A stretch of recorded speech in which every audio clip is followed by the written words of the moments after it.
qof walba ha istaago daqiiqad ha eego naftiisa iyo kaalinta uu bulshada ku leeyahay.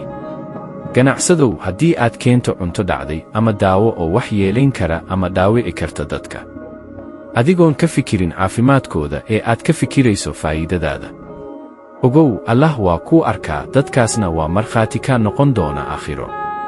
madax ama mas-uul kaa tahayba, haddii aad kursiga u adeegsatid dano gaar ah, aad dulmiso shacabka, xasuuso in awooddaadu ay dhammaan doonto, laakiin xisaabta Rabbi aysan dhammaanayn.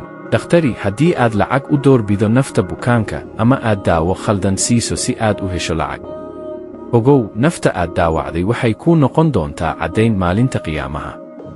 wadaadow, haddii aad runta qarisid ama diinta u adeegsatid magac iyo maal, xasuuso in aad dadka hoggaaminayso. haddii aad marin habaabiso, waxaad naftaada iyo tan bulshada ku hoggaamin doontaa cadaabta. qof walba haddii uusan jirin sharci ku qabanaya, haddii aadan lahayn damiir ku celinaya, haddii aadan xishoonayn oo aadan Allah ka cabsanayn, ha u malayn in Allah uusan awood u lahayn inuu kula xisaabtamo.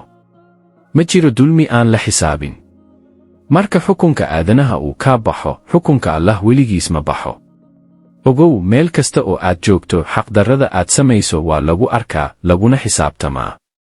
haddii aysan dawlad kula xisaabtamin maanta, Allah baa kula xisaabtami doona berito.